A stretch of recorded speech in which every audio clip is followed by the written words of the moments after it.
حضرت عمر رضی اللہ تعالیٰ عنہ کے ہاتھوں، تو ان کے دلوں میں حضرت عمر کی دشمنی. انہوں نے فرمایا پھر ایک چکی ذرا مجھے بھی بنا دینا. کہنے لگا آپ کے لیے تو میں ایسی چکی بناؤں گا کہ جس کی آواز دنیا بھر میں جائے گا. سب سے بڑا تو حسد تھا کہ 2000 سال سے حضرت فاروق، عمر فاروق رضی اللہ تعالیٰ عنہ کا عہد خلافت، یہ اسلام کے ایکسپینشن کا دور ہے. اب جو وہ انٹرنل ڈفٹی ختم ہو گئی، انٹرنلی کنسولیڈیٹ ہو گیا انقلاب محمدی صلی اللہ علیہ وسلم، لہذا پوری طاقت کے ساتھ اب 3 لشکر نکلے ہیں، مشرق کے لیے، شمال کے لیے، مغرب کے لیے، اور فتوحات کا دائرہ شروع ہوا. 10 برس حضرت عمر رضی اللہ تعالیٰ عنہ کے خلافت کے وہ ہیں، نوٹ کیجئے، جس میں ایک سلطنت 2 سپر پاورز اس وقت کی تھی، کئی 100 سال سے چلی آ رہی تھی 2 سپر پاورز، اور دونوں جزیرہ نمائے عرب کے سر پر بیٹھی ہوئی تھی. سلطنت ایران، عراق سے ہو کر سلطنت ایران، کہ خسرو کے زمانے سے، ذوالقرنین کے زمانے سے عظیم مملکت تھی، سپر پاور. دوسری طرف سلطنت روما، دی رومن امپائر، 3 بر اعظموں کو محیط تھی. رومن امپائر پورا شمالی افریقہ اس کے تحت تھا، پورا مغربی ایشیا اس کے تحت تھا، شام اس کے تحت تھا، ترکی اس کے تحت تھا، اور یورپ کا سارا مشرقی علاقہ اس کے تحت تھا. Roman empire. آپ کو معلوم ہے حضرت عمر کے زمانے میں رضی اللہ تعالی عنہ سلطنت کسریٰ کے تو پرخچے اڑ گئے، نام ختم ہو گیا، وجود نہ رہا. عظیم سلطنت کسریٰ، حالانکہ آپ کے علم میں ہوگا ان کا بڑا شاندار ماضی تھا.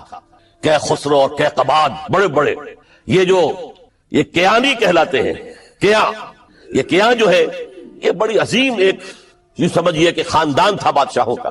لیکن یہ کہ وہ پوری سلطنت کسریٰ ختم ہو گئی. کیوں؟ اس نے حضور کے نامہ مبارک کو چاک کیا تھا، اور حضور نے فرما دیا تھا صلی اللہ علیہ وسلم، خسرو نے میرا خط نہیں چاک کیا، اپنی سلطنت چاک کر دی. اور واقعتاً سلطنت کسریٰ جو ہے ختم ہو گئی، نام و نشان ختم ہو گئے.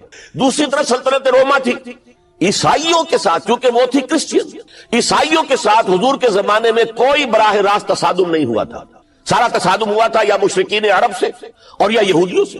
عیسائی جو ہے عریبین پیننسولا میں تھے ہی نہیں، یمن کے علاقے میں کچھ تھے لیکن ان کی کوئی حیثیت نہیں تھی، لہذا کوئی کنفرنٹیشن نہیں ہوئی. دوسرے عیسائیوں میں ابھی اہل علم موجود تھے. جیسے آپ کو معلوم ہے نجاشی بادشاہ کیسے ایمان لے آیا، اس نے حضرت عیسیٰ کے بارے میں پوچھا. حضرت جعفر طیار رضی اللہ تعالیٰ عنہ نے سورہ مریم کی آیات پڑھ کر سنائی، اور اس نے کہا بے نہیں جو ان آیات میں تم نے پڑھا ہے، عیسیٰ کی حقیقت اس سے 3 کے برابر بھی زیادہ نہیں ہے. اسی طرح ہرقل نے جب اس کو حضور کا نامہ مبارک پہنچا، اس نے جو بھی پیغامبر آئے تھے ایلچی، ان کا اکرام کیا، احترام کیا. وہ عالم تھا، جان گیا کہ یہ نبی آخر الزمان ہے، چاہتا تھا کہ میں ایمان لے آؤں بشرطے کہ میرے سارے درباری سپہ سالار بھی ایمان لے آئے. جیسے کہ سن 300 عیسوی میں پوری رومن امپائر نے عیسائیت اختیار کی تھی، اس سے پہلے وہ بت پرست تھے. 300 عیسوی میں سلطنت روما کا جو ایمپرر تھا وہ ایمان لے آیا حضرت عیسیٰ پر. اس وقت تک ظاہر بات ہے اسلام حضرت عیسیٰ کا دین تھا، حضور تو ابھی آئے نہیں، حضور کے آنے میں تو ابھی 300 برس باقی ہے. وہ عیسائی ہو گیا، پوری مملکت عیسائی ہو گئی، تو وہ نظام جو تھا حکومت کا برقرار رہا، انٹیکٹ رہا. ہرقل یہ چاہتا تھا کہ اسی طرح میری پوری سلطنت ایمان لے آئے تو میری حکومت برقرار رہے.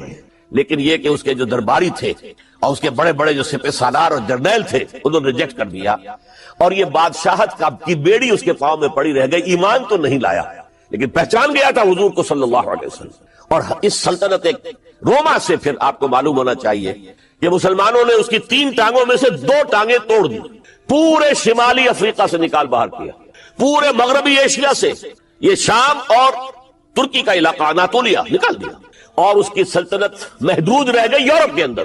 تو یہ عظیم کام ہوئے ہیں حضرت عمر رضی اللہ تعالی عنہ کے عہد میں. اب سوچئے اس عظیم ریولوشن کا بھی کوئی کاؤنٹر ریولوشن ہونا چاہیے تھا کہ نہیں. ایرانی بڑے زبردست نیشنلسٹ لوگ تھے، نسل پرست، اپنی نسل پر فخر کرنے والے. ہماری روایات عظیم ہیں، ہم کہ خسرو کے وارث ہیں. اور آپ کو معلوم ہے کہ آخری جو بادشاہ تھا رضا شاہ پہلوی، وہ چاہتا تھا کہ خسرو کے دور کی عظمت اور سطوت کو دوبارہ لے آئے. 2500 سالہ جشن اس نے منایا تھا، وہ چاہتا تھا وہی شان میری ہو جائے جو کہ خسرو کی تھی. یہ جو ان کے اندر نیشنلزم تھا، جب ان کی سلطنت کے پرخچے اڑ گئے حضرت عمر رضی اللہ تعالیٰ عنہ کے ہاتھوں، تو ان کے دلوں میں حضرت عمر کی دشمنی، وہ خون کے پیاسے ہو گئے عمر کے رضی اللہ تعالیٰ عنہ. میں یہاں آپ کو ذرا ایک حوالہ دے دوں. فردوسی نے جو شاہ نامہ لکھا، حالانکہ وہ مسلمان تھے لیکن چونکہ پرانے ایرانی ذہن کی عکاسی کر رہے تھے، تو انہوں نے جب کہ عرب فوجیں آئی ہیں تو اس نے ایران کا جو اپنے اوپر فخر تھا اس کی ترجمانی کرتے ہوئے لکھا ہے، زشیر شتر خوردنو سوسمار عرب را بجائیست آیت قرار کہ تختے کیا را کنند آرزو تفو برتو ہے چرخ ترداں تفو، کہ یہ عرب اونٹنیوں کا دودھ پینے والے، گوہ کھانے والے، یہ گوہ ایک بڑی سی چھپکلی کا جیسا جانور ہوتا ہے جو صحرا کے اندر ہوتا ہے اور وہ اپنا ایک گھر بنا کر رہتا ہے، اسے کھاتے تھے۔ تو یہ گوہ کھانے والے، اونٹنیوں کا دودھ پینے والے عرب، آج ان کی یہ جرت، یہ جسارت، یہ ہمت کہ تختے کیا را کنند آرزو، کہ وہ آج آرزو کر رہے ہیں کہ کئے سلطنت کئے کا تخت جو ہے وہ ہمیں مل جائے۔ تفو برتو ہے چرخ ترداں تفو، تف ہے تجھ پر اے گردش کرنے والے آسمان، تف ہے تجھ پر۔ لہذا اب کاؤنٹر ریولیوشنری موومنٹس آئی ہے، حضرت عمر کی شہادت اس کا نتیجہ ہے۔ ہرمزان ایک جرنیل تھا اور اس کے جنگی جرائم اتنے شدید تھے ایرانی کے کہ واجب القتل تھا، وہ گرفتار ہو کر حضرت عمر کے سامنے پیش کیا گیا۔ حضرت عمر نے فرمایا یہ واجب القتل ہے، اس کی گردن اڑا دی جائے۔ اس کی چالاکی دیکھیے، اس نے کہا امیر المومنین، اے مسلمانوں کے امیر عمر رضی اللہ تعالی عنہ، مجھے ذرا پانی پلوا دیجیے۔ حضرت عمر نے فرمایا پانی لا دو، ایک کٹورے میں پانی دے دیا گیا۔ پھر کہا دیکھیے امیر المومنین، مجھے ضمانت دیجیے کہ جب تک میں یہ پانی پی نہ لوں مجھے قتل نہیں کریں گے۔ فرمایا ہاں ہاں تم پانی پی لو، جب تک یہ پانی تم نہیں پیو گے ہم قتل نہیں کریں گے۔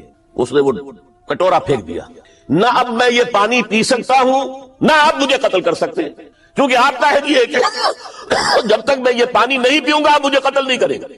اس ہیلے سے جان بچا گیا۔ پھر اس شخص نے ابو لولو فیروز، ایک غلام تھا، اسے اسلام کے لیے تیار کیا۔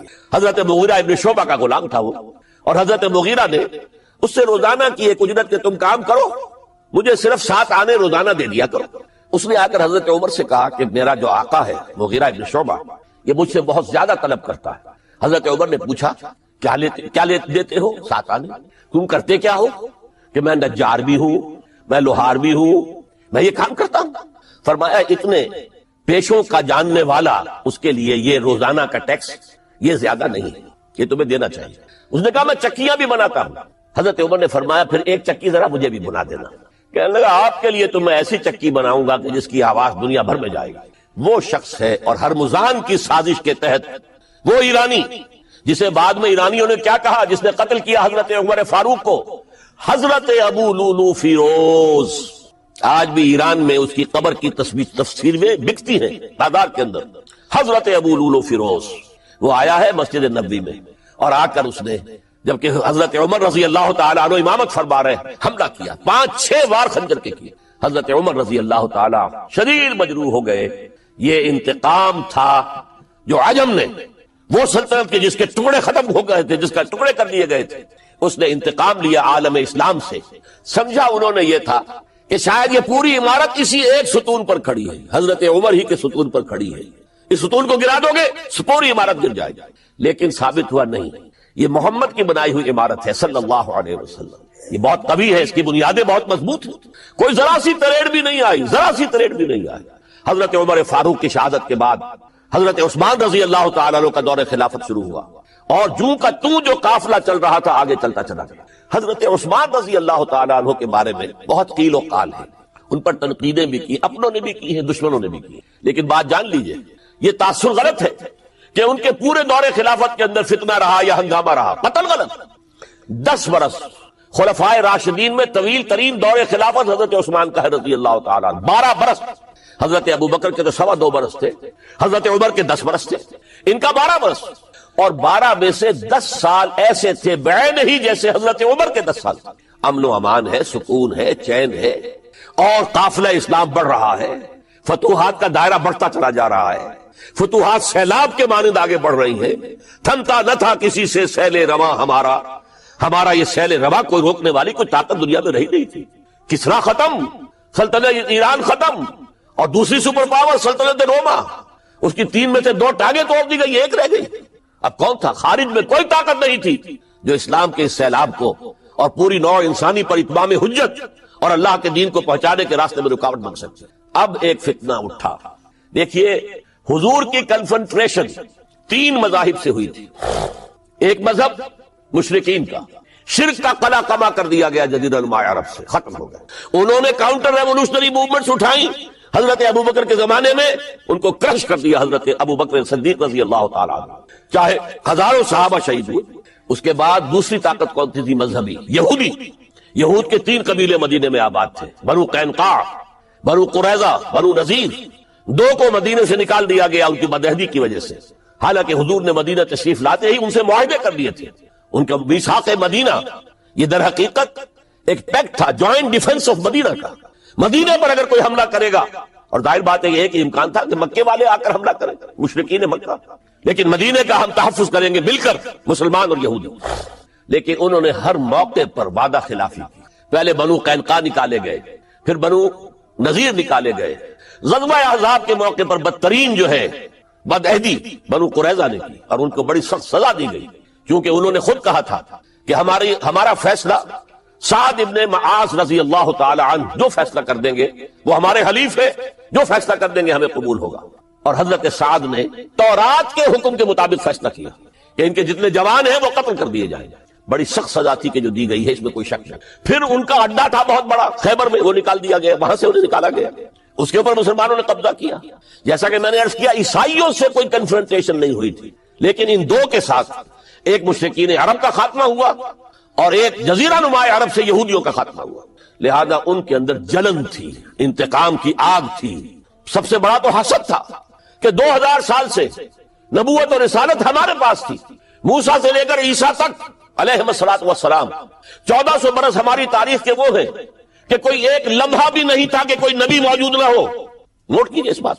حضرت موسیٰ 1400 قبل مسیح میں، اور حضرت عیسیٰ سن عیسوی کا آغاز، ان 1400 سالوں میں مسلسل نبوت بنی اسرائیل میں رہی۔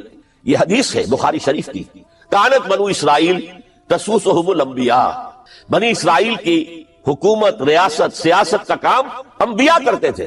اذا ہلک نبی خلفہ نبی، جب بھی نبی کا انتقال ہوتا تھا ان کا خلیفہ دوسرا نبی ہوتا تھا۔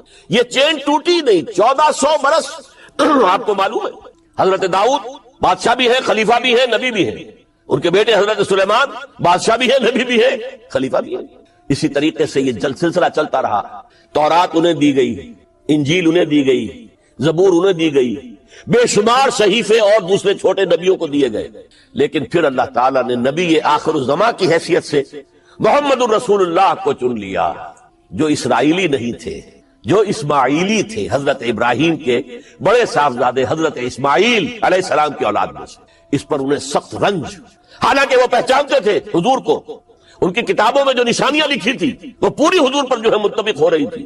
قرآن کہتا ہے یعرفونہ کما یعرفون ابناءہم، وہ ایسے پہچانتے ہیں محمد کو صلی اللہ علیہ وسلم جیسے کہ اپنے بیٹوں کو پہچانتے ہیں۔ لیکن انہوں نے نہیں مانا، بدترین دشمن، حسد کی آگ میں جلنے والے، اور آج تک وہی معاملہ ہے۔ ان کی نیچر تبدیل نہیں ہوئی ہے۔ اب جو کچھ قیامت صغریٰ آنے والی ہے مڈل ایسٹ میں، عراق پر حملے کے بعد جو کچھ ہوگا، اس سب کی سازش کس نے کی ہے؟ یہود۔ یہ ساری اسرائیلی سازش۔ بہرحال یہ علیحدہ بات ہو جائے گی۔ اب انتقام یہودیوں کا آیا۔ یہودیوں کو یہ معلوم تھا ہم تعداد میں اتنے کم ہیں اور ڈسپرسڈ ہیں۔ سن 70 عیسوی میں ایک رومن جنرل ٹائٹس، اس نے حملہ کر کے یروشلم بیت المقدس کی اینٹ سے اینٹ بجائی۔ 1,33,000 یہودی ایک دن میں قتل کیے، اور ان کا سیکنڈ ٹیمپل جو تھا، جو حضرت سلیمان نے بنایا تھا، معبد، عبادت گاہ، ہم تو اسے مسجد کہیں گے، مسجد اقصیٰ، لیکن انہوں نے اسے کہا ہیکل، ٹیمپل، اس کو گرا دیا تھا نبوکڈنیزر نے 587 عیسوی میں۔ دوبارہ انہوں نے بنایا، اسے ٹائٹس نے گرا دیا، وہ آج تک گرا پڑا ہوا ہے، آج تک۔ صرف ایک دیوار اس کی سلامت ہے جسے وہ ویلنگ وال کہتے ہیں، وہاں جا کر ماتم کرتے ہیں، روتے ہیں، پیٹتے ہیں۔ اور اس کو اس وقت سے نکال دیا گیا یہودیوں کو، نکل جاؤ فلسطین سے، بھاگ جاؤ یہاں سے، دفع ہو جاؤ۔ لہذا وہ ڈسپرس ہو گئے، کوئی یورپ چلے گئے، کوئی روس چلے گئے، کوئی ہندوستان چلے گئے، کوئی افریقہ کے ممالک میں چلے گئے، کچھ ایران میں آ گئے۔ یہ سب، اس کو وہ کہتے ہیں ڈایاسپورا، ہمارا وہ دور جس میں ہم دنیا میں منتشر تھے۔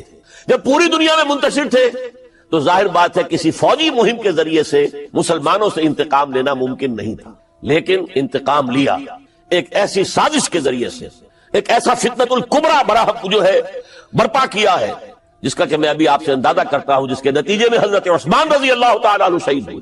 اس کو یوں سمجھیے کہ حضور کے دور میں جن لوگوں نے شہادتیں پیش کی، انہوں نے اسلام کو قائم کرنے کے لیے شہادتیں دی۔ اب دور خلافت راشدہ میں جو شہادتیں پیش کی گئیں وہ اسلام کو قائم رکھنے کے لیے جو عمارت بن گئی ہے اب گرنے نہ پائے، اسے دشمن گرا نہ دے، اس ڈیفنس کے اندر، اس تحفظ کے اندر جانے دی ہزاروں نے دی۔ آج اہل تشیع میں سے بعض حضرات کہتے ہیں کہ یہ عبداللہ ابن سبا یہ تو افسانوی شخصیت، اس کی حقیقت کوئی تھی ہی نہیں، حالانکہ ان کی اپنی کتاب میں رجال کشی کے اندر اس کا ذکر موجود ہے، اور یہ بھی موجود ہے کہ حضرت علی رضی اللہ تعالیٰ عنہ نے اپنے عہد خلافت میں اسے زندہ جلوایا ہے۔ اس کی وجہ کیا تھی؟ یہ آیا مدینے کے اندر اسلام کا لبادہ اوڑھ کر اس نے چند عقیدوں کی اشاعت شروع کی۔ سب سے پہلے حضرت علی تو خدا ہے، گاڈ انکارنیٹ، اوتار کا تصور، جیسے ہندوؤں میں ہے رام چندر جی خدا کا اوتار، اور عیسائیت میں بھی پہلے گاڈ انکارنیٹ کا تصور تھا کہ حضرت مسیح خدا کا اوتار ہے، انکارنیشن آف گاڈ۔ تو اس نے کہا کہ حضرت علی تو خدا کا اوتار ہے، خدا ہے۔ نمبر 2، اس نے کہا کہ ہر نبی کا ایک وصی ہوتا ہے جس کے حق میں وہ وصیت کرتا ہے، تو حضور صلی اللہ علیہ وسلم کے وصی حضرت علی ہیں، لہذا خلیفہ تو اول روز سے حضرت علی ہیں، حضرت ابو بکر، حضرت عمر، حضرت عثمان یہ تو غاصب ہیں، اور حضرت عثمان کی خلافت تھی اس وقت، خاص طور پر۔ پھر اس نے جو قبائلی عصبیت تھی اسے بھڑکایا۔ پرانی جو عصبیت چل رہی تھی قریش کے اندر، وہ دو گھرانے ایک دوسرے کے مد مقابل تھے۔ دیکھیے، ایک ہوتا ہے قبیلہ، ایک ہوتا ہے گھرانہ۔ ہمارے پنجاب میں ایک قبیلہ ہے وٹو قبیلہ، اس کے گھرانے بہت سے، مانے کے، لالے کے، سجے کے، شامت کے، یعنی کوئی لالا تھا ان میں سے بڑا، ان کے بیٹے ہو گئے لالے کے، ان کی اولاد، خاندان یہ کہلاتے ہیں۔ قبیلہ ہے یہ وٹو قبیلہ۔ تو قبیلہ تھا قریش، اس میں گھرانے بہت تھے، بنو ہاشم، بنو امیہ، بنو تیم، بنو عدی، یہ بہت سے گھرانے تھے۔ تو چوٹی کے دو گھرانے جو تھے وہ بنو ہاشم اور بنو امیہ، ان کے درمیان چپقلش تھی، مقابلہ، مسابقت، اور یہ مسابقت فی الخیر بھی ہوتی تھی۔ اگر انہوں نے غریبوں کو کھانے کھلائے ہیں تو ہم ان سے بڑھ کر کھلائیں گے، اگر وہ حاجیوں کی خدمت کرتے ہیں تو ہم ان سے بڑھ کر کریں گے۔ تو ان کے اندر یہ مسابقت الخیر بھی تھی، لیکن چپقلش تھی کہ کوئی ہم سے آگے نہ نکل جائے، وہ سمجھتا تھا وہ آگے نہ نکل جائے۔ اس شخص نے اس پرانی عصبیت کو تازہ کیا کہ حضور تو بنو ہاشم میں سے تھے، لہذا خلافت حق ہے بنو ہاشم، یہ غاصب ہے۔ اس سے پہلے دو خلفاء جو تھے وہ نہ بنو ہاشم سے تھے نہ بنو امیہ سے تھے۔ حضرت ابو بکر بنو تیم میں سے تھے، چھوٹا قبیلہ تھا۔ حضرت عمر بنی عدی میں سے تھے، وہ بھی چھوٹا قبیلہ تھا۔ یہ حضرت عثمان پہلے خلیفہ جو بنو امیہ میں سے تھے، جن کی پرانی چپقلش بنو ہاشم سے تھی۔ اب اس کو موقع مل گیا کہ پرانی قبائلی عصبیت کو بھڑکائے۔ یہ ہے اصل میں اس فتنے کا پس منظر عبداللہ ابن سبا نے جو آ کر پھیلایا ہے، اور اس کی تفصیل میں اس وقت میں نہیں جا سکتا، کیسے یہ فتنہ پروان چڑھا، کیا انہوں نے اسٹریٹجی اختیار کی، کہ یہ کیا کرتے تھے، گروہ بنا کر بھیجتے تھے لوگوں کو، کوفے میں جاؤ تو وہاں پر دمشق کے گورنر کے خلاف اور مصر کے گورنر کے خلاف الزامات لگاؤ، اس نے یہ کیا، وہ غبن کر گیا، وہ یہ کر گیا، وہ خیانت کر رہا ہے، وہ رشتہ داروں کو پال رہا ہے، اور عثمان کے خلاف بھی تقریریں کرو رضی اللہ تعالیٰ عنہ۔ دمشق میں جاؤ تو کوفے کے گورنر کے خلاف، کیونکہ دمشق کے گورنر کے خلاف بات کرو گے تو لوگوں کو معلوم ہوگا کہ یہ جھوٹ بول رہے ہیں، لیکن یہ کہ وہاں تو تم بات کرو کوفے کے گورنر کے خلاف اور مصر کے گورنر کے خلاف اور حضرت عثمان کے خلاف۔ مصر میں جاؤ تو بات کرو کوفے کے اور شام کے گورنر کے خلاف اور حضرت عثمان کے خلاف۔ یہ انہوں نے ایسا اٹھایا، اور اس زمانے میں آپ کو معلوم ہے ذرائع رسل و رسائی تھے نہیں، نہ اس فتنے کی پتہ چل سکا جب تک کہ وہ فتنہ جو ہے پوری طرح برگو بار لا کر تراول درخت نہیں بن گیا۔ اس کے نتیجے میں حضرت عثمان رضی اللہ تعالیٰ عنہ شہید ہوئے، اور خلیفہ پھر حضرت علی رضی اللہ تعالیٰ عنہ کو انہی سوائیوں نے، جنہوں نے گھیراؤ کیا تھا، جنہوں نے حضرت عثمان کو شہید کیا ہے، یہی حضرت علی رضی اللہ تعالیٰ عنہ کے ارد گرد ہوئے، اور حضرت علی رضی اللہ تعالیٰ عنہ بھی نہیں چاہتے تھے خلافت کی بیعت لینا، لیکن آخر کیا کرتے ہیں؟ کیا وہ امت کو بغیر خلیفہ کے چھوڑ دیتے؟ حضرت زبیر سے کہا گیا، انہوں نے نہیں مانا، رد کر دی بات۔ حضرت طلحہ سے کہا گیا، انہوں نے نہیں مانا، حضرت علی سے کہا گیا، اب عشرہ مبشرہ میں سے یہی تو تھے نا، لہذا انہوں نے تسلیم کر لیا، خلافت ہو گئی۔ لیکن اس کے بعد جو خانہ جنگی ہوئی ہے، اس خانہ جنگی کے نتیجے میں نوٹ کر لیجئے کہ 1,00,000 کے قریب مسلمان ایک دوسرے کی تلواروں اور نیزوں اور برچھیوں اور تیروں سے ختم ہو گئے، ہلاک۔ یہ ہماری تاریخ کا تاریخ ترین باب ہے۔ 5 سال، 4.5 سال حضرت علی کی خلافت کے، اور 6 مہینے حضرت حسن کے رضی اللہ تعالیٰ عنہ۔ اس سے کیا ہوا کہ ایک طرف تو اسلام کی جو توسیع ہو رہی تھی، تھمتا نہ تھا کسی سے سیل رواں ہمارا، وہ سیلاب رک گیا، انٹرنل سیبوٹاج ہو گئی نا، اب تو اندر ہی آپس ہی میں اگر دستوں گریبان ہو گئے تو باہر اب کیا توسیع کرتے ہیں، وہ توسیع کا عمل رک گیا۔ اور یوں سمجھیے کہ جیسے ٹرک اگر کبھی چل رہا ہو، بھرا ہوا ہو، لوڈنگ، اور وہ چڑھائی چڑھ رہا ہو، تو اگر کہیں موشن ٹوٹ جائے، ٹرک کو رکنا پڑے، تو ڈرائیور کے جان پر بن جاتی، اس لیے کہ اس کو دوبارہ سٹارٹ کرنا، اور جبکہ وہ چڑھائی پر ہے، انکلائن پر ہے، آسان کام نہیں ہے، خطرہ ہوتا ہے وہ پیچھے جو ہے وہ نہ جائے۔ اور پہاڑی علاقوں میں آپ کو معلوم ہے ذرا پیچھے چلے جانے کا مطلب جو ہے بہت خطرناک جو ہے نتیجہ نکل سکتا ہے۔ بہرحال حضرت علی رضی اللہ تعالیٰ عنہ نے اپنے خلافت میں ایک کام یہ کیا، اب اس کی کیا مصلحتیں تھیں یہ تو انہی کے علم میں ہوگا، ہم قیاس کر سکتے ہیں، میں اس طرف میں نہیں جانا چاہتا۔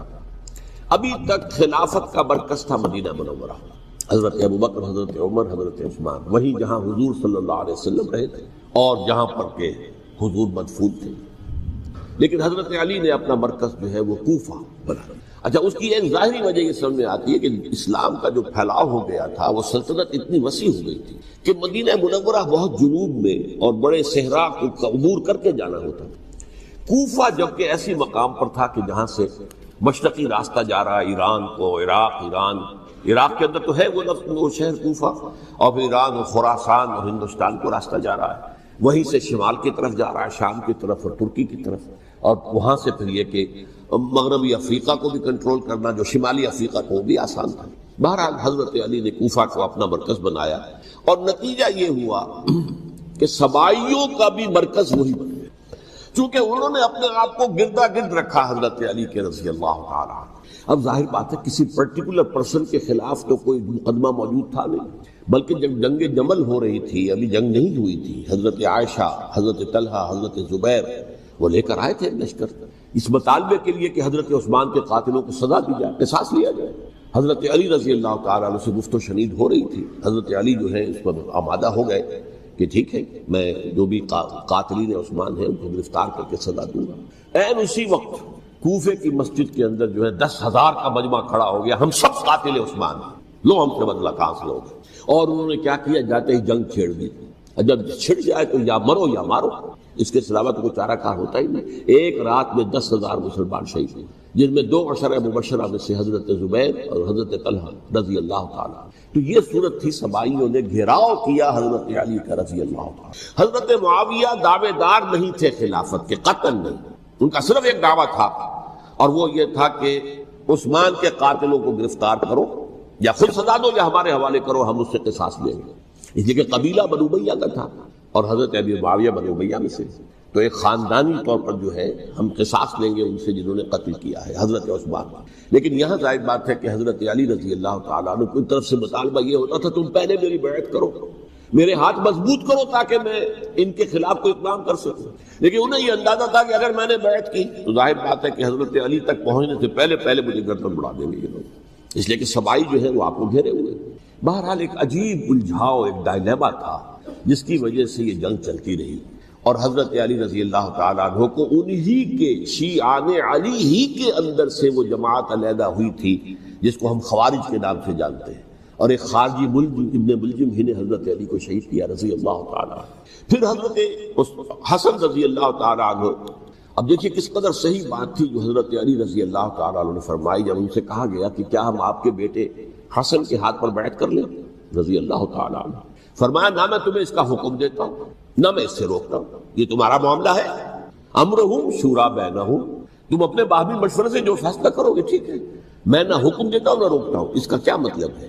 باپ کے بعد بیٹے کی خلافت ہرگز حرام نہیں ہے، ورنہ کہتے کیسے ہو سکتا میرا بیٹا؟ نہیں، یہ نہیں کہا۔ حضرت عمر سے بھی کہا گیا تھا کہ اپنے بیٹے کو نامزد کر دیں، عبداللہ ابن عمر کو، تو انہوں نے جواب میں کیا کہا؟ اسے تو طلاق دینی بھی نہیں آتی، انہوں نے اپنی کسی زوجہ کو طلاق دی تھی اور اس میں جو صحیح ترین طریقہ ہے وہ اختیار نہیں کیا تھا، انہیں طلاق دینے تک نہیں آتی تو میں اسے خلیفہ بنا دوں۔ یہ نہیں کہا تھا کہ باپ کے بعد بیٹا خلیفہ نہیں ہو سکتا، یہ تو نہیں تھا، کہیں حرام نہیں ہے، نہ کتاب و سنت میں، نہ کوئی حدیث ہے، نہ کہیں قرآن مجید میں۔ تو حضرت علی نے بھی فرمایا رضی اللہ تعالیٰ نہ میں روکتا ہوں نہ حکم دیتا ہوں، یہ تمہارا اپنا معاملہ ہے۔ بہرحال حضرت حسن رضی اللہ تعالیٰ عنہ نے حضرت امیر معاویہ سے صلح کر لی، خلافت ان کو سپرد کر دی۔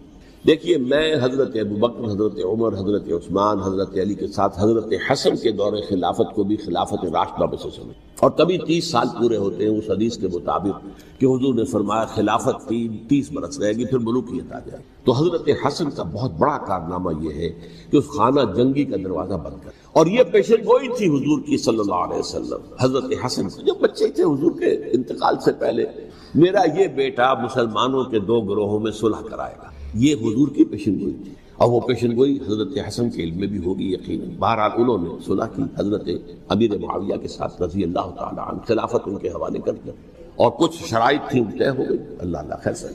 حضور کی تو یہ پیشن گوئی جو ہے صحیح ثابت ہوئی کہ میرا یہ بیٹا مسلمانوں کے 2 بڑے گروہوں کے درمیان صلح کرا دے، اور سبائیوں نے انہیں تانے دیے، یا عار المومنین، اے مومنوں کے لیے موجب عار، موجب شرم، تم نے بزدلی دکھائی، تم نے امیر معاویہ کو خلیفہ تسلیم کر لیا، تم نے بزدلی دکھائی، معاذ اللہ ثم معاذ اللہ ثم معاذ۔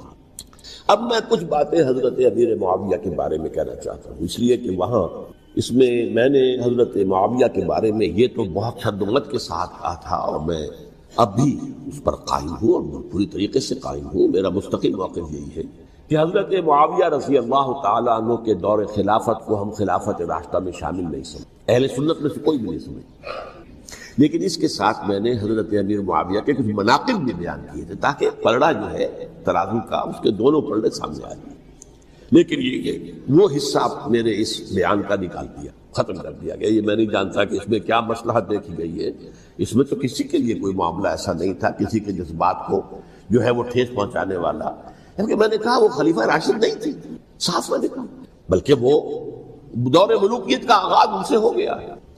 بلکہ جب ایک صاحب نے یہ کہا کہ کربلا کے بعد سے دور ملوکیت آ رہی تھی، تو میں نے کہا نہیں جناب، دور ملوکیت تو 20 سال پہلے پوری ہو چکی تھی، شروع ہو چکی۔ حضرت امیر معاویہ کے بھی 20 سال میں وہ دور ملوکیت میں شمار ہوا۔ انہیں کسری العرب بھی کہا گیا، عرب کے کسریٰ جو شہنشاہ ایران کا خطاب تھا، حضرت معاویہ رضی اللہ تعالیٰ عنہ کو کسری العرب کہا گیا، عرب کا کسریٰ ہی ہے۔ لیکن دوسری طرف یہ ہے کہ وہ صحابی رسول رضی اللہ تعالیٰ حضور کے برادر نسبتی بھی ہیں، حضور کے سالے ہیں، ان کی ہمشیرہ ام حبیبہ حضور کی زوجہ محترمہ ہیں، ام المومنین ام حبیبہ رضی اللہ تعالیٰ عنہ۔ پھر کس قدر معتمد علیہ تھے حضور کے کہ کاتبان وحی میں شامل تھے، وحی کی کتابت کرنے والے چند لوگ تھے جنہیں کہ حضور کہتے تھے کہ اب یہ آیت لکھ لو، ان میں سے ایک امیر معاویہ بھی رضی اللہ تعالیٰ۔ تو بڑے توازن کی ضرورت ہے۔ دیکھیے صحابہ کرام کا جہاں تک تعلق ہے، اہل سنت کا موقف یہ ہے کہ صحابہ تو کلہم عدول، صحابہ سب کے سب نیک نیت تھے، اور ان کی روایت جو ہے قبول کی جائے گی، رد نہیں کی جائے گی، ان پر کوئی جرح و تعدیل نہیں ہوگی، اس لیے کہ ان کا تزکیہ محمد رسول اللہ صلی اللہ علیہ وسلم نے کیا تھا۔ لہذا یہ تو ہو سکتا ہے کہ کسی صحابی سے کوئی خطا ہو جائے، لیکن وہ خطا اجتہادی ہوگی، نیت کی خطا نہیں ہوگی، نیت کی غلطی نہیں ہوگی۔ اگر کسی صحابی کی نیت پر حملہ کیا جائے تو یہ اصل میں طعن ہے، حملہ ہے حضور پر کہ وہ تربیت دے نہیں سکے اپنے ساتھیوں کو، معاذ اللہ ثم معاذ اللہ ثم معاذ اللہ، وہ تزکیہ کر ہی نہیں سکے۔ 3 جگہ جو قرآن میں آیا ہے یتلو علیہم آیاتہ ویزکیہم، تو کیا تزکیہ کیا؟ اگر ان کے قریب ترین ساتھی جو تھے، اگر ان کے اندر بھی بدنیت کی تھی اور دنیا کی طلب تھی اور دنیا کے اندر اقتدار حاصل کرنے کا جذبہ تھا، تو پھر کیا تزکیہ کیا؟ معاذ اللہ ثم معاذ اللہ۔ لہذا صحابہ سب کے سب عدول ہیں، اور ان سے اختلاف ممکن ہے، لیکن ان کی نیت پر حملہ نہیں ہو سکتا۔ تو حضرت امیر معاویہ کی شخصیت ایک چیز ہے، آپ کا دور خلافت دوسری چیز۔ شخصیت کے اعتبار سے صحابی رسول ہیں، برادر نسبتی ہیں حضور کے صلی اللہ علیہ وسلم، اور پھر یہ کہ اس قدر معتمد علیہ ہے صحابہ میں سے کہ وہ کاتبان وحی، یہ عام آدمی کے کرنے کا کام نہیں تھا جو وحی کی کتابت کرے، اللہ کے کلام کی۔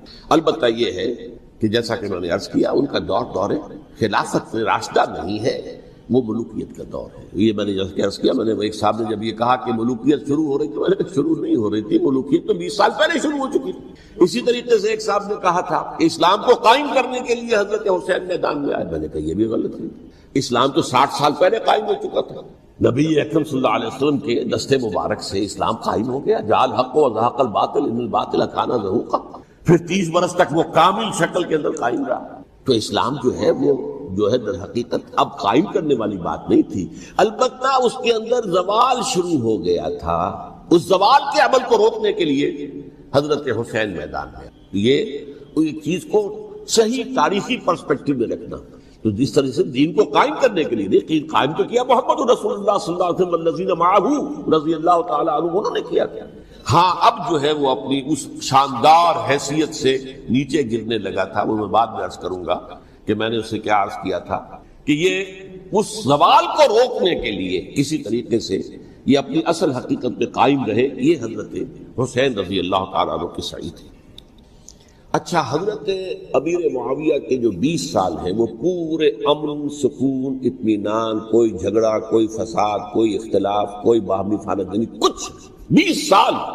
یہ بھی تاریخ کی بڑی چشم کشا حقیقت ہے جو عام طور پر لوگوں کے علم میں نہیں ہے. سبائی بھی دبکے رہے. حضرت امیر معاویہ کی حکومت اتنی مضبوط تھی، کنٹرول، کہ ان کو کچھ سر اٹھانے کا موقع نہیں ملا. موجود تھے، دبکے رہے. جیسے کہ میں نے کہا ریولیوشن کے آخری مرحلے پر آ کر جو مخالفین ہیں وہ دب جاتے ہیں کہ پھر دیکھیں گے موقع ملے گا تو پھر لیں گے ان سے حساب کتاب. 20 سال رہے ہیں پورے امن کے. 10 سال کے بعد یعنی درمیان میں ہے حضرت امیر معاویہ کا عہد خلافت. ایک صحابی جو کہ بزرگ صحابہ میں سے ہیں، مغیرہ ابن شعبہ رضی اللہ تعالی عنہ، وہ آتے ہیں اور وہ کہتے ہیں کہ دیکھیے امیر المومنین، کتنی بڑی خانہ جنگی رہی تھی مسلمانوں کی آپس میں، اور اب بھی اگر آپ کسی کو نامزد کیے بغیر چھوڑ گئے امت کو تو پھر خانہ جنگی ہو جائے. 1 لاکھ اس وقت جو ہے وہ ہلاک ہوئے تھے، نہ معلوم اب کتنے ہلاک. لہٰذا آپ اپنی زندگی ہی میں نامزد کر دیجئے کسی کو خلیفہ، ولی عہد بنا. حضرت امیر معاویہ نے ابتداءً جو ہے انکار کیا نہیں، لیکن ان کے دلائل ایسے تھے وزنی، اور میں سمجھتا ہوں کہ وہ بات صحیح تھی جو مغیرہ ابن شعبہ نے کہی، اس لیے کہ اب صحابہ کرام میں سے جو کبار صحابہ تھے وہ تو سب دنیا سے رخصت ہو چکے تھے. اب تو یا صغار صحابہ رہ گئے تھے جو حضور کے زمانے میں بچے تھے، حضرت حسن، حضرت حسین، عبداللہ ابن زبیر، یہ بچے تھے نا، یا تو وہ تھے، اور یا بالکل نو مسلم تھے. اور نو مسلموں میں بڑی تعداد وہ تھی جو ایرانیوں کی تھی، شامیوں کی تھی، ادھر کی تھی. تو ان کو تو ظاہر بات ہے کہ تربیت نبوی سے کیا خلافت راشدہ سے بھی اکثر و بیشتر کو کوئی حصہ ملا ہی نہیں. تو اس صورت میں اب وہ اعلیٰ ترین معیار پر حکومت کے نظام کو قائم کرنا ممکن نہیں ہے. کوئی قبائلی عصبیت جب تک حکومت کی پشت پر نہیں ہوگی حکومت مستحکم نہیں ہوگی. یہ گویا کہ ایک جس کو کہتے ہیں کہ حقیقت بینی، واقعیت پسندی، ایک آئیڈیالزم ہے اور ایک ریئلزم ہے کہ آپ فیکٹس آن دی گراؤنڈ کو غور کریں، سوچیں اس کے اوپر اور پھر کوئی فیصلہ کریں. اس اعتبار سے پھر حضرت امیر معاویہ نے بات مان لی اور بیعت لے لی لوگوں سے حضرت یزید کے لیے کہ یہ خلیفہ ہوں گے میرے بعد، اس کو ولی عہدی کہتے. اچھا، اس وقت 5 افراد ایسے تھے کہ جنہوں نے اس سے اختلاف کیا. یہ بات بہت اہم ہے. میرا کتاب کیا ہے سانحہ کربلا، اس کے کچھ نسخے آج یہاں ہوں گے، آپ لوگ پڑھیے اسے غور سے اور پھیلائیے تاکہ حقیقت سامنے آئے. 5 افراد کون تھے جو ہونے چاہیے؟ ابو بکر فوت ہو گئے، ان کے بیٹے عبد الرحمن ابن ابی بکر. عمر فوت ہو گئے، ان کے بیٹے عبداللہ ابن عمر. عباس فوت ہو گئے، ان کے بیٹے عبداللہ ابن عباس. زبیر فوت ہو گئے، ان کے بیٹے عبداللہ ابن زبیر. اور حضرت حسن سے جو ہے ان کا انتقال ہو چکا تھا، حضرت علی کے بیٹے حضرت حسین رضی اللہ تعالی عنہ اجمعین. حضرت حسن کے بارے میں ایک فریق کا کہنا یہ ہے کہ انہیں زہر دے کر ہلاک کیا، اہل تشیع کا قول ہے، جبکہ اہل سنت کہتے ہیں کہ نہیں، وہ اپنی جو بھی طبی موت تھی اس سے ان کی وفات. لیکن میں اس میں نہیں جانا چاہتا، اس لیے کہ یہ مائکرو ہسٹری جو ہے نا، وہ تو ایک ایک واقعے کے لیے ادھر کی روایات کیا، ادھر کی کیا ہیں، ان کے پاس کیا دلائل، یہ تو کسی ریسرچ اسکالر کا موضوع، میرا موضوع نہیں. لیکن بہرحال یہ 5 حضرات تھے جنہوں نے ولی عہدی کی بیعت نہیں کی. لیکن حضرت معاویہ اتنے حریب الطبع انسان تھے، انہوں نے جبر نہیں کیا، کوئی تشدد نہیں کیا.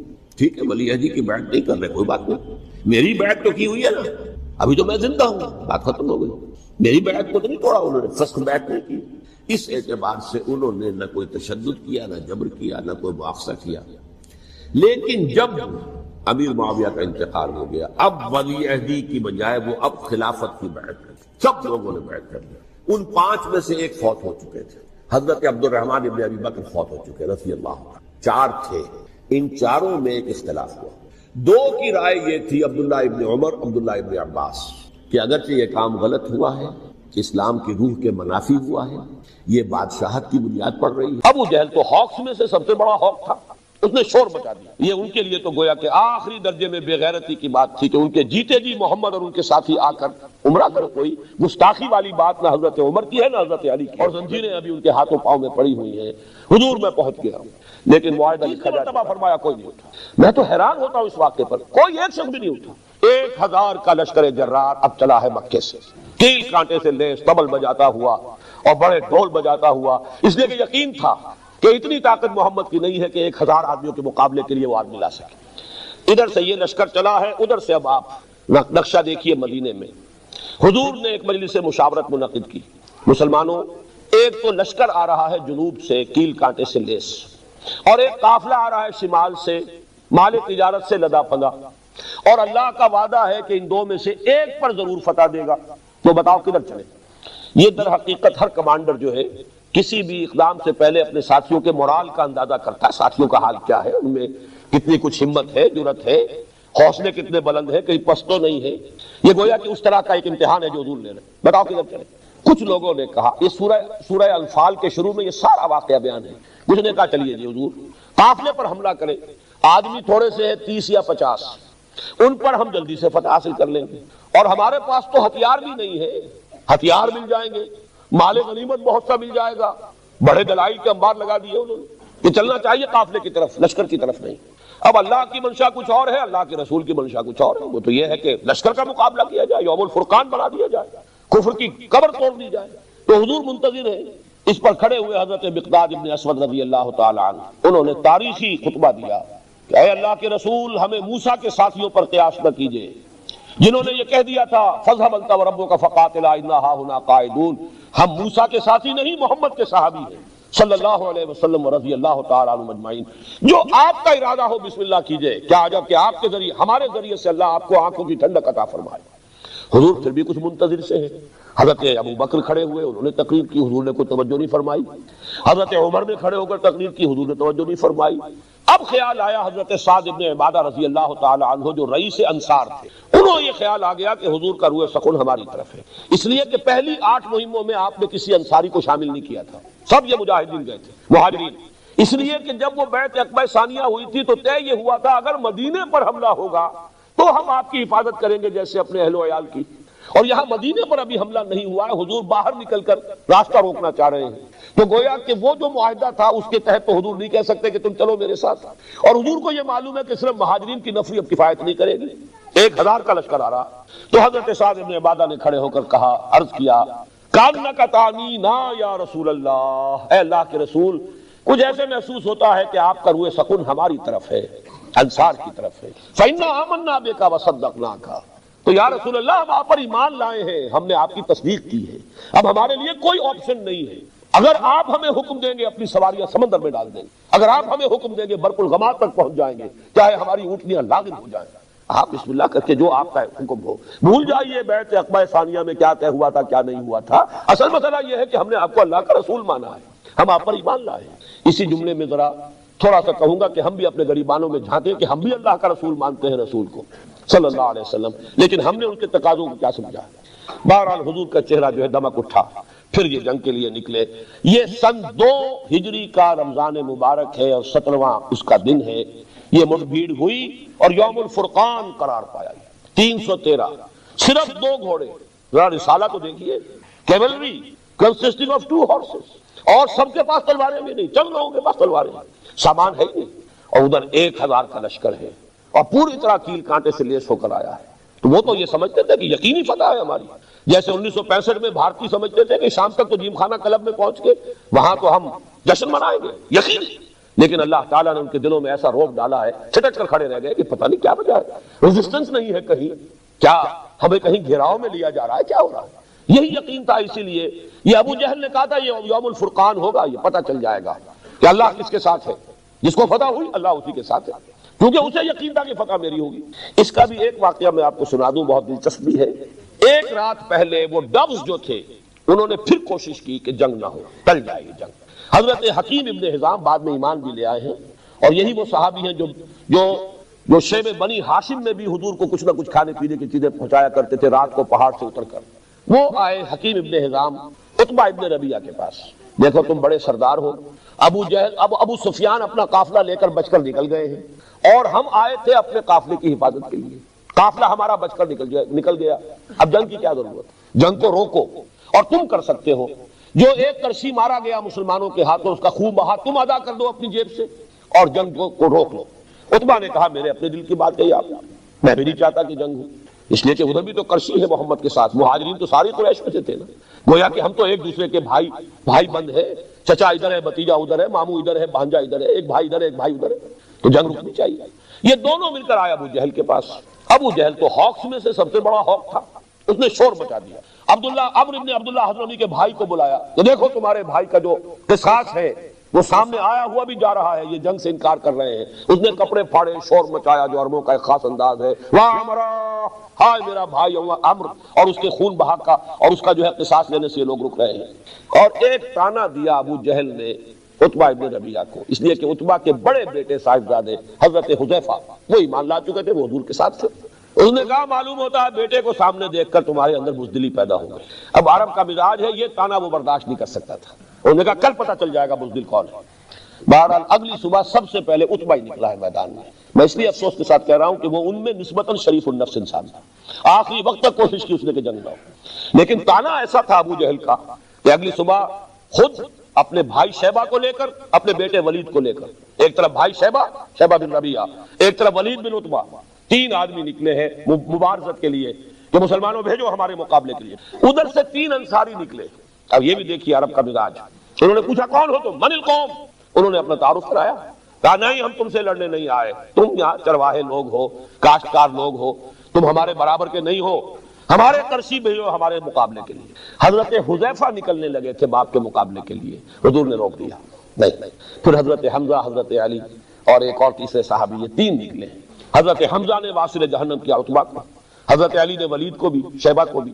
البتہ تیسرے جو صحابی تھے حارث غالباً نام ہے ان کا, حارث ابن طالب, وہ پھر زخمی ہو گئے اور ان کا انتقال بعد میں ہوا ہے. ٹانگ کٹ گئی تھی, بار لگا تھا, وہ واپس جاتے ہوئے. لیکن بہرحال اللہ تعالیٰ نے فتح دی, اور فتح بھی اس شان کے ساتھ کہ 70 سردار مارے گئے.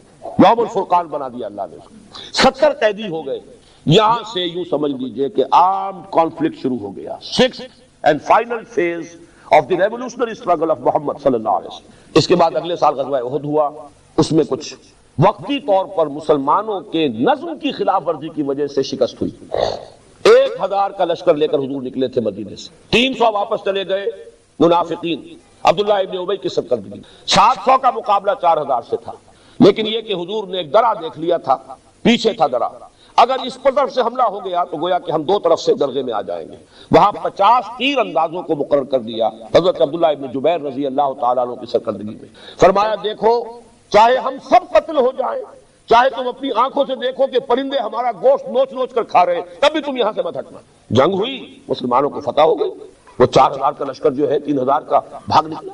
اب مسلمانوں کا تعاقب کر رہے ہیں. وہاں جو کھڑے ہوئے تھے وہ 50 تیر انداز, ان میں ایک اختلاف ہو گیا. انہوں نے کہا حضور نے تو شکست کی حالت میں کہا تھا, اب تو فتح ہو چکی, لہذا کوئی ضرورت نہیں کہ اب کھڑے رہے. لیکن یہ کہ ان کے جو کمانڈر تھے حضرت عبداللہ ابن جبیر, وہ کہتے رہ گئے کہ یاد کرو حضور کے قول کو, مت پھرو یہاں سے. لیکن ان کی حکم عدولی کر کے 35 وہاں سے تیر انداز جو ہے راستہ جگہ چھوڑ کر چلے گئے. 15 رہ گئے. خالد ابن ولید تھے اس میں, وہ جو ان کی کیولری تھی 200 ہارسز کی, 200 horses strong cavalry under the command of خالد ابن ولید. ان کی عقابی نگاہ نے دیکھ لیا کہ وہ درہ خالی ہے. اگرچہ شکست ہو چکی ہے لیکن اس شکست کو فتح میں بدل سکتا ہوں. پورا چکر لگایا ہے احد کا, اور وہاں سے جو حملہ کیا ہے تو پھر وہ شکست میں بدل گئی فتح. 70 صحابہ شہید ہو گئے. اس پر جو قرآن مجید میں تبصرہ آیا ہے, وَلَقَدْ صَدَقَكُمُ اللَّهُ وَعْدَهُ إِذْ تَحُسُّونَهُم بِإِذْنِهِ. اے مسلمانوں تم اللہ کو دوش نہیں دے سکتے, تم ہم سے شکایت نہیں کر سکتے. ہم نے اپنے وعدہ سچا کر دکھایا تھا, تمہیں مدد دی اور تمہیں فتح دی. تم انہیں گاجر مولی کی طرح کاٹ رہے تھے. حتیٰ اذا فشلتم وتنازعتم فی الامر وعصیتم من بعد ما اراکم ما تحبون. لیکن جب تم نے ہی نظم کو ڈھیلا کر دیا, تم نے حکم کی نافرمانی کی. حضور کے حکم کی تو انہوں نے تعویل کر لی تھی کہ حضور نے تو کہا تھا اگر شکست ہو جائے تب, اب تو فتح ہو گئی. لیکن اصل لوکل کمانڈر کا حکم تو تھا نا, من اطاع امیری فقد اطاعنی ومن عصا امیری فقد عصانی, جو میں پہلے بیان کر چکا. جس نے میرے مقرر کردہ امیر کا کہنا مانا اس نے میرا کہنا مانا, جس نے اس کی نافرمانی کی اس نے میری نافرمانی کی. اس کی سزا ہے جو اللہ نے دی ہے. حضور زخمی ہوئے, دندان مبارک شہید ہوئے, خود کی کڑیاں جو ہے تلوار کا وار ایسے پڑا ہے کہ خود کی کڑیاں آپ کی رخسار کی ہڈی کے اندر گھس گئیں، وہ نکالی نہیں جا رہی تھی۔ ایک صحابی نے دانتوں سے پکڑ کر کھینچا ہے تو ان کے اپنے دانت نکل گئے، پھر خون کا فوارہ چھوٹا ہے، غشی تاری ہوئی ہے، خبر اڑ گئی کہ حضور قتل ہو گئے۔ مصعب بن عمیر قتل ہوئے، شہید ہوئے۔ وہ چونکہ علم بردار تھے، ان کے ایک ہاتھ میں علم تھا، اس پر تلوار کا وار ہوا، کٹ گیا، دوسرے سے تھاما، دوسرے پر وار ہوا، وہ بھی کٹ گیا، پھر دونوں بازوؤں کے بچے ہوئے حصوں سے تھاما، پھر شہید ہو گئے۔ حضرت حمزہ شہید ہو گئے، 70 صحابہ۔ یہ اپس اینڈ ڈاؤنز آئے ہیں۔ بدر میں 70 ان کے مارے گئے، احد میں 70 صحابہ شہید ہوئے۔ لیکن یہ کہ بہرحال پھر غزوہ احزاب اب تفصیل میں بیان نہیں کر سکتا، 6 سال تک یہ اپس اینڈ ڈاؤنز چلے، بالآخر اللہ نے فتح دی۔ وہی رمضان کا مہینہ سن 8 ہجری، اور 10,000 کا لشکر لے کر حضور صلی اللہ علیہ وسلم مکے میں داخل ہوئے ہیں، فاتح کی ہے 10 رمضان مبارک سن 8 ہجری۔ جاء الحق وزهق الباطل ان الباطل كان زهوقا۔ یہ گویا کہ وہ 6 جو سٹیجز ہیں۔ ایک اس میں درمیانی بات ہے جو میں چاہتا ہوں کہ ذرا آپ نوٹ کر لیں۔ درمیان میں ایک پوز آیا ہے ان 6 سالوں میں صلح حدیبیہ کا۔ حضور صلی اللہ علیہ وسلم نے خواب دیکھا کہ ہم عمرہ کر رہے ہیں، غزوہ احزاب کے بعد کی بات ہے، تو نبی کا تو خواب بھی وہی ہے۔ حضور نے فرمایا مسلمانوں تیاری کرو، ہم عمرے کے لیے چلیں گے۔ 1400 یا 1800 صحابہ آپ کے ساتھ ہیں، احرام باندھا ہوا ہے اور تلواریں جو ہے نیام کے اندر ہیں، اور عمرے کے لیے جا رہے ہیں۔ قریش کو پتہ چلا، یہ ان کے لیے تو گویا کہ آخری درجے میں بے غیرتی کی بات تھی کہ ان کے جیتے جی محمد اور ان کے ساتھی آ کر عمرہ کریں، ڈٹ گئے، مرنے مارنے پر تل گئے، بڑا جوش و خروش۔ حضرت عثمان کو بھیجا کہ کوئی مصالحت کی بات ہو، انہیں روک لیا وہیں، خبر اڑ گئی کہ حضرت عثمان شہید کر دیے گئے۔ تب حضور نے وہ بیعت لی، بیعت رضوان، جس کا قرآن مجید میں ذکر ہے۔ اللہ تعالیٰ راضی ہو گیا، لقد رضی اللہ عن المؤمنین اذ یبایعونک تحت الشجرہ۔ یہ بیعت حضور نے لی تھی، بیعت علی الموت، ہم سب یہاں مر جائیں گے، کوئی واپس نہیں جائے گا، اور بیعت علی لا نفر، بیعت کی تھی کہ یہاں سے بھاگنا نہیں ہے، اب یہی جانے دینی ہے۔ لیکن یہ کہ مکے والوں کو بھی کچھ لوگوں نے، سمجھدار لوگوں نے سمجھا دیا کہ محمد اور ان کے ساتھی بھی آخری درجے میں تلے ہوئے ہیں، یہ بیعت ہو چکی ہے۔ جیسے آج کل ہوتے ہیں وہ سوسائڈ اسکواڈز، گویا کہ طے کر لیا جائے کہ اب تو جانیں دے دینی ہے، قدم پیچھے نہیں ہٹانا، دشمن کو وارکاری لگا دینا ہے، چاہے اپنی جان رہے یا نہ رہے۔ گویا کہ اس انداز کی بات سمجھیے جدید اصطلاح میں کہ یہ بیعت اس لیے اتنی اللہ کو پسند آئی ہے کہ اللہ تعالیٰ نے اس کے اوپر اپنی رضامندی کا اعلان قرآن مجید میں کیا۔ اس پر پھر قریش نے بھیجا ہے سہیل بن عمرو، یہ ایک بہت ہی جہاں دیدہ تجربے کار سردار، بعد میں یہ بھی ایمان لے آئے ہیں، لیکن اس وقت یہ قریش کی طرف سے نیگوشیٹر کی حیثیت سے آئے، اور انہوں نے آ کر پھر جو صلح کی شرائط ہوئی ہیں اس پہ پھر وہ اعتراض کیا۔ حضور صلی اللہ علیہ وسلم نے جب لکھوانا شروع کیا تو حضور نے کہا، حضرت علی لکھ رہے تھے کاتب کی حیثیت سے، کہ لکھو یہ وہ معاہدہ ہے جو محمد رسول اللہ اور قریش کے مابین طے پایا۔ سہیل نے فوراً روک دیا، نہیں، یہ تو معاہدہ ہے جس پر سب کے دستخط ہوں گے، ہمارے بھی ہوں گے، تمہارے بھی ہوں گے، اور اوپر لکھا ہوا محمد رسول اللہ، اس کا مطلب ہے ہم نے مان لیا اللہ کا رسول۔ اگر ہم اللہ کا رسول مان لیں تو جھگڑا کائے گا، پھر ہم تو نہیں مانتے، یہاں لکھا جائے گا محمد ابن عبداللہ۔ حضور مسکرائے، فرمایا تم مانو یا نہ مانو میں اللہ کا رسول ہوں۔ لیکن حضرت علی سے آپ نے فرمایا کہ علی ذرا یہ مٹا دو، حرف رسول اللہ والے الفاظ ہٹا دو، ابن عبداللہ لکھ دو۔ حضرت علی نے عرض کیا، حضور میں اپنے ہاتھ سے نہیں مٹا سکتا۔ بہرحال حضور نے پھر خود مٹایا۔ اس کے بعد صلح جو تھی بڑی ان ایکول تھی، یعنی یہ بھی اس میں طے کیا گیا کہ اگر کوئی مکے سے مسلمان آیا مدینے تو اسے واپس کرنا ہوگا، اور کوئی مدینے سے اگر مرتد ہو کر واپس مکے آتا ہے تو مکے والے واپس نہیں کریں گے۔ اب یہ انیکول ہے، مکے سے کوئی مسلمان بھاگ کر اگر مدینے پہنچے تو حضور اور مسلمان پابند ہے کہ اسے واپس کر دیں گے، لوٹا دیں گے۔ مدینے سے کوئی مسلمان اگر مرتد ہو کر واپس آتا ہے تو یہ واپس نہیں کریں گے۔ حضرت عمر کا خون کھول رہا ہے، سب کا خون کھول رہا ہے۔ حضرت عمر سے ضبط نہیں ہو سکا، انہوں نے آ کر حضور سے کہا کہ کیا ہم حق پر نہیں ہیں؟ کیا آپ اللہ کے رسول نہیں ہیں؟ آپ نے فرمایا میں حق پر ہوں، میں اللہ کا رسول ہوں، تو پھر یہ ہم دب کر صلح کیوں کر رہے ہیں؟ حضور نے مسکرا کر فرمایا میں وہی کر رہا ہوں جس کا مجھے اللہ نے حکم دیا ہے۔ حضرت عمر کا غصہ اب بھی نہیں تھما، گئے حضرت ابو بکر کے پاس، کیا ہم حق پر نہیں ہیں؟ کیا ہم اللہ کے، کیا محمد صلی اللہ علیہ وسلم اللہ کے رسول نہیں؟ یقیناً حق پر ہے، اللہ کے رسول، تو یہ ہم کیا کر رہے ہیں؟ انہوں نے بھی کہا وہ اللہ کے رسول ہیں، وہی کچھ کر رہے ہیں جس کا انہیں حکم ہو رہا ہے۔ ساری عمر بعد میں حضرت عمر کو یہ ایک رنج رہا ہے کہ اس وقت میں ضبط نہیں کر سکا، لیکن یہ حمیت حق کا جوش ہے۔ اسی حمیت حق کے جوش میں حضرت علی نے بھی تو حکمت علی کی نا کہ حضور کہہ رہے ہیں نام مٹا دو اور نہیں مٹایا۔ یہ سب غیرت ہے، حمیت حق ہے، اس میں کوئی گستاخی والی بات نہ حضرت عمر کی ہے نہ حضرت علی کی ہے رضی اللہ تعالی عنہما۔ لیکن ذرا نوٹ کیجئے، آخری بات آپ سے عرض کر دوں، اس کو کہتے ہیں ڈسپلن۔ اس درجے خون کھول رہا ہے، لیکن حضور کا جو فرمان ہے تسلیم کوئی کیوں نہیں کر رہا سوائے حضرت عمر نے جو تھوڑا سا یہ مکالمہ کیا ہے۔ جب صلح ہو گئی تو سب سے بڑا امتحان اسی وقت آ گیا. ابو جندل اسی سہیل ابن عمرو کے بیٹے ایمان لائے ہوئے تھے، اور اس سہیل ابن عمر نے عمرو بن سہیل نے رکھا ہوا تھا اسے اپنے گھر میں لوہے کی زنجیروں سے جکڑ کر. انہیں جب پتا چلا حضور اتنے قریب آئے ہوئے حدیبیہ میں، جس طرح بھی ہوا زنجیریں توڑوائیں، بھاگے آئے اس حال میں کہ جسم کے اوپر مار کے نشان ہیں اور زنجیریں ابھی ان کے ہاتھوں پاؤں میں پڑی ہوئی ہیں. حضور میں پہنچ گیا ہوں، لیکن معاہدہ لکھا جا چکا تھا کہ اگر کوئی آئے گا مکے والا واپس کرنا ہوگا. حضور نے کہا بھی کہ سہیل ابھی یہ معاہدہ ابھی لکھا گیا ہے، اس ایک معاملے کو ایگزیپٹ کر دو، ابو جندل کو ہمارے ساتھ جانے دو. میں آ گیا نہیں، معاہدہ ہو چکا، واپس کرنا ہوگا. حضور نے فرمایا ابو جندل صبر کرو، اللہ تمہارے لیے راستہ نکال دے گا. وہ چیخے چلائے، مسلمانوں یہ مجھ پر کیا غضب ہو رہا ہے، ان بھیڑیوں کے حوالے مجھے کر رہے ہو دوبارہ. لیکن کیا کریں، حضور کا حکم ہے، مسلمان کچھ نہیں کہہ سکتے. مکے میں جب تھے مارے کھاتے تھے، کچھ نہیں کہتے تھے، اس لیے کہ حضور کا حکم تھا. وہی معاملہ آج بھی. یہ ڈسپلن ہے اصل میں کہ جس سے کامیابی حاصل ہوتی ہے، ورنہ اگر ڈسپلن نہ ہو معاملہ ختم ہو جائے گا. تفشلوا تذهب ريحكم، اگر تم جھگڑو گے تمہاری ہوا اکھڑ جائے گا. لیکن آخری جو عشق کا ہے، حضور نے فرمایا لو بھائی اب اگلے سال عمرہ کریں گے. معاہدے میں یہ تھا اس سال واپس جاؤ، اگلے سال آ کے عمرہ کرنا. ہم 3 دن کے لیے مکہ خالی کر دیں گے، تم ہی رہنا وہاں، تم ہی عمرہ کرنا، ہم چلے جائیں گے پہاڑوں پر. حضور نے فرمایا جس کے ساتھ قربانی کے جانور ہیں یہی ذبح کر دیے جائیں، اور اب احرام کھول دو، واپس چل رہا ہے. حضور نے فرمایا اٹھ جاؤ قربانیاں دے دو، کوئی نہیں اٹھا. پھر فرمایا اٹھو قربانیاں دے دو، کوئی نہیں اٹھا. تیسری مرتبہ فرمایا کوئی نہیں اٹھا. میں تو حیران ہوتا ہوں اس واقعے پر، کوئی ایک شخص بھی نہیں اٹھا. اس پر حضور کچھ غمگین ہو کر، اس لیے کہ لوگوں کے جذبات نہایت مزبہل ہو گئے تھے. یہ کیا ہوا؟ حضور نے تو کہا تھا عمرہ کریں گے، ہم بغیر عمرہ کیے وہ جا رہے ہیں، اور ہم ڈر گئے ہیں کفر سے، دب گئے ہیں کفر سے. ہم نے اتنی گر کر صلح کیوں کر لی ہے؟ تو ضبط تو کر رہے ہیں، لیکن بہرحال قلبی احساسات جو ہے وہ تو انسان کے اپنے اختیار میں نہیں ہوتے. صدمہ تو ہوتا، لہذا کوئی نہیں اٹھا. حضور گئے اپنے خیمے میں. حضرت ام سلمہ رضی اللہ تعالی عنہ اس وقت ساتھ تھی. حضور کا یہ وہ قاعدہ تھا کہ ہر سفر میں آپ اپنی ایک زوجہ محترمہ کو ضرور ساتھ رکھتے تھے. حضرت ام سلمہ بہت ذہین خاتون تھی. کہا میں نے 3 مرتبہ کہا ہے مسلمانوں سے کہ اٹھو احرام کھول دو، کوئی نہیں اٹھا. انہوں نے مشورہ دیا حضور آپ زبان سے کچھ بھی نہ کہیے، خود جا کے اپنی جانور کی قربانی دے دیجئے، احرام کھول دیجئے. بس حضور نکلے کیا تو سب کھڑے ہو گئے. میں اسے کہا کرتا ہوں کہ یہ حالت منتظرہ تھی. they were waiting for something.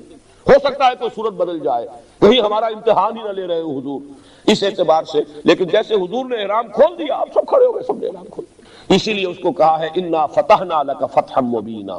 یہ صلح نہیں ہے محمد، ہم نے آپ کو اس صلح کے پردے میں بہت بڑی فتح عطا کر دی. کیا فتح کا پہلو تھا کہ اگر قریش نے صلح کر لی محمد کے ساتھ صلی اللہ علیہ وسلم، تو پورے عرب کے قبائل کو معلوم ہو گیا Now Muhammad is a power to reckon with. اب محمد کی طاقت ایسی ہے کہ گویا کہ قریش نے صلح کر لی ہے محمد کے ساتھ. یہی بات ہے جو آج تک ہوتی چلی آ رہی ہے کہ اسرائیل کے ساتھ صلح نہیں کرنی اور اسرائیل کو تسلیم نہیں کرنا. صلح کرنے کے معنی تسلیم کر لیا، جھگڑا ختم ہو گیا. تو محسوس یہ ہوا کہ جب قریش نے صلح کر لی ہے تو گویا کہ قریش نے تسلیم کر لیا ہے کہ اب محمد صلی اللہ علیہ وسلم کی طاقت بہت بڑی ہے. روب پڑ گیا پورے عرب پر. پھر حضور یکسو ہو گئے.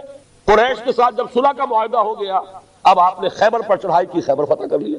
اس لیے کہ ان کے تو ہاتھ بن گئے تھے، اب یہودیوں کی مدد کو اور قریش نہیں جا سکتے تھے. آپ نے حملہ کیا خیبر پر، خیبر فتح کر لیا، بہت بڑا مال غنیمت ہاتھ آیا.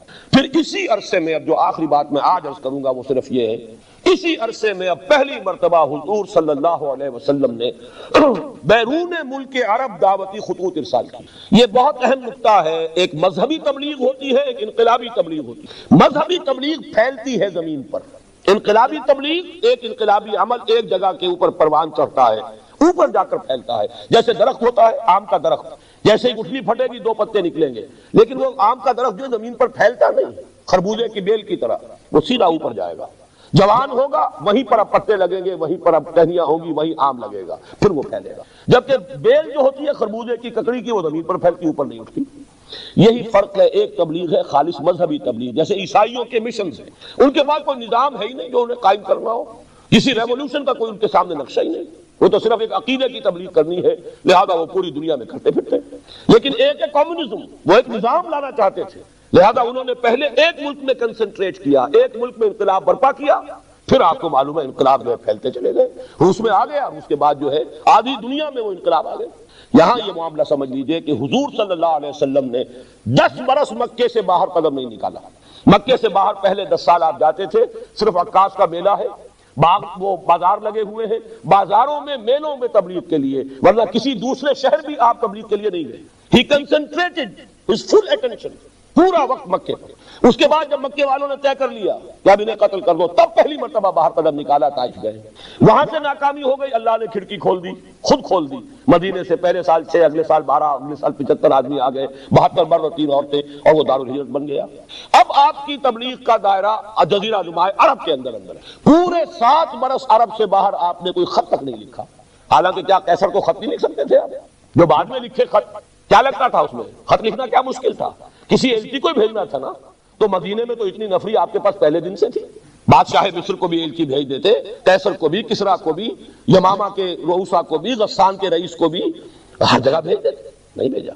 ہاں جب اندرون ملک عرب انقلاب کی تکمیل ہو گئی اس درجے میں کہ قریش نے ریکگنائز کر لیا حضور کو، اور صلح مبین جس کو کہا گیا ہے، فتح مبین، انا فتحنا لک فتحا مبینا، اب آپ نے خطوط لی. گویا کہ اندرون ملک عرب ایک طرح سے کام اب تکمیل کو پہنچ رہا ہے، کیونکہ سن 7 کے بعد سن 8 میں مکہ فتح ہو گیا. اسی سال حنین کی فتح ہوئی، اور اس کے بعد عرب میں کوئی طاقت نہیں تھی جو حضور کے مقابلے میں آتی. لہذا اذا جاء نصر اللہ والفتح ورأیت الناس يدخلون فی دین اللہ افواجا، پورے عرب میں اللہ کا دین غالب ہو گیا. یہ جو خطوط آپ نے بھیجے تھے، اس کے نتیجے میں اب بیرون ملک انقلاب محمدی کی تصدیر، ایکسپورٹ کرنے کا سلسلہ شروع ہوا ان خطوط کے نتیجے. قیصر نے حضور کے ایلچی کی بڑی عزت کی لیکن ایمان نہیں لایا. کسرا نے توہین بھی کی، خط بھی پھاڑ دیا. حضور نے فرمایا اس نے میرا نامہ چاک نہیں کیا، اپنی سلطنت کے پرزے کر دیے. شاہ مصر تھا مقوقس، اس نے بھی عزت. یہ عیسائی تھے جو، کیونکہ ہرقل بھی عیسائی، وہ بھی جانتا تھا کہ اللہ کے نبی ہے. مقوقس نے بھی پہچان لیا تھا یہ اللہ کے نبی، کیونکہ عیسائیوں کے پاس علم تازہ تھا. ابھی وہ بحیرہ راہب تھا عیسائی، جس نے کہ ابو طالب سے کہا تھا یہ بچہ جو ہے اس کی حفاظت کرنا یہود سے، وہ اس کی جان کے درپے ہو جائیں گے. تو انتہا علم تھا. حضرت سلمان فارسی کو بھی ایک عیسائی راہب نے کہا تھا جاؤ جنوب کی طرف، کھجوروں کی سرزمین میں نبی آخر الزمان کا ظہور ہونے والا ہے. تو مقوقس نے بھی یہ کیا، ہدیے بھی بھیجے. آپ کو معلوم ہے ماریہ قبطیہ جو حضور کی حرم ہے، جن کے بطن سے حضرت ابراہیم کی ولادت ہوئی ہے، وہ انہی کی طرف سے بھیجی ہوئی تھی. اور وہ براق جو ہے، وہ جو دلدل جو آپ کا جو تھا، وہ بھی وہاں سے آیا ہوا. بہرحال لیکن ایک غسانی جو رئیس تھا تو عرب شام کے علاقے کا، اس نے حضور کے ایلچی کو شہید کر دیا. یہ گویا کہ انقلاب کے آگے بڑھنے کے لیے اللہ نے راستہ کھول دیا. حضور نے انتقام کے لیے فوج بھیجی. غزوہ موتا ہوا، لیکن موتا کی جنگ جو ہے وہ اس اعتبار سے بڑی انیکول تھی. 3000 گئے تھے ادھر سے، وہاں سے 1 لاکھ مقابلے پر آ گئے. حضرت زید بن حارثہ شہید ہو گئے، حضرت جعفر طیار شہید ہو گئے، حضرت عبداللہ ابن رواحہ شہید ہو گئے. پھر حضرت خالد بن ولید نے کمان ہاتھ میں لی ہے اور اپنی حسن تدبیر سے اس لشکر کو بچا کر نکال کر لے آئے. پھر حضور نے آخری سفر کیا اپنی حیات طیبہ کا، غزوہ تبوک. 30,000 صحابہ کو لے کر آپ نے مارچ کیا ہے شام کی طرف، اور آپ 15 دن مقیم رہے ہیں تبوک میں، بلکہ شاید زیادہ 15 سے. لیکن یہ کہ ہرقل لاکھوں کی فوج لے کر موجود تھا شام کے علاقے میں، سامنے نہیں آیا. وہ پہچان چکا تھا یہ اللہ کے نبی. حضور آگے نہیں بڑھے، وہاں قیام فرما کر آس پاس کے قبائل کے ساتھ صلح کر کے اور ان کو حلیف بنا کر واپس آ گئے. یہ ہے سن 9 کا واقعہ. اور آپ کو معلوم ہے سن 10 میں پھر آپ نے اپنا حجۃ الوداع، آخری حج. بلکہ یہ بھی نوٹ کر لیجئے، یہ بھی ہماری جو ویلیوز ہیں ان سے بڑی مختلف بات ہے. ظاہر بات ہے کہ سن 7 سے پہلے تو حضور حج کر ہی نہیں سکتے تھے. مکے میں تو کرتے ہی ہو، لیکن ہجرت کے بعد تو ظاہر بات ہے امکان ہی نہیں تھا، وہاں پر تسلط تھا کفار کا. لیکن سن 7 میں آپ نے عمرہ کیا ہے، عمرہ قضا. سن 6 میں صلح حدیبیہ ہوا. 8 میں مکہ فتح ہو گیا رمضان میں، لیکن آپ نے حج نہیں کیا. سن 9 میں بھی آپ نے حج نہیں کیا. حضرت ابو بکر کی عمارت میں قافلہ حج بھیج دیا. اور ہم یہ سمجھتے ہیں کہ بس ہر سال حج کرنا ہی سب سے بڑی عبادت ہے. دین کو قائم کرنے کی جد و جہد ہے نہیں.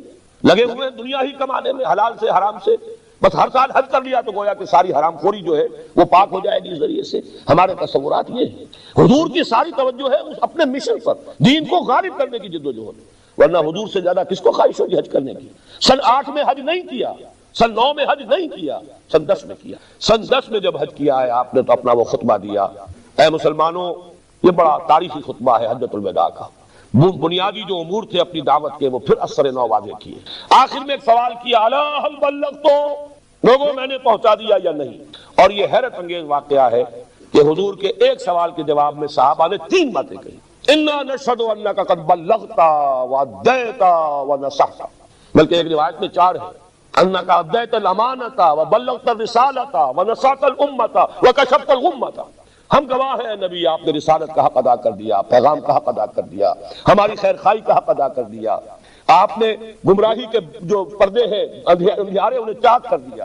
3 مرتبہ حضور نے سوال کیا، 3 مرتبہ جواب لیا، پھر آپ نے نگاہ اٹھائی آسمان کی طرف، انگشت شہادت سے اشارہ کیا 3 مرتبہ، پہلے آسمان کی طرف اشارہ، پھر لوگوں کی طرف۔ 1.25 لاکھ کا مجمع تھا، تصور کیجئے 22 برس پہلے ایک تنہا آدمی کھڑا ہوا تھا دعوت لے کر، اسے مجنون کہا گیا، شاعر کہا گیا، شاعر کہا گیا، پاگل کہا گیا، مسحور کہا گیا، ان تتبعون الا رجلا مسحورا، ساحر، مسحور، شاعر، کذاب، نہ معلوم کیا کیا کچھ کہا گیا، اکیلا آدمی، اور کل 22 برس بھی کون سے؟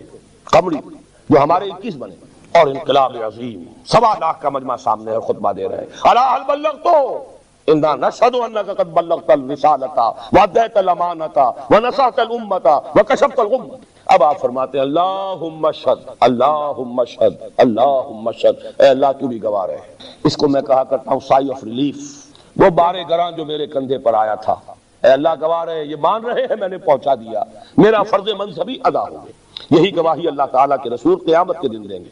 فَكَيْفَ إِذَا جِئْنَا مِن كُلِّ أُمَّةٍ بِشَهِيدٍ وَجِئْنَا بِكَ عَلَىٰ هَٰؤُلَاءِ شَهِيدًا۔ ہر امت کا رسول کھڑا ہوگا، پہلے ٹیسٹیفائی کرے گا پروزیکیوشن وٹنس کی حیثیت سے، اے اللہ تیرا دین جو مجھ تک آیا تھا میں نے پہنچا دیا تھا۔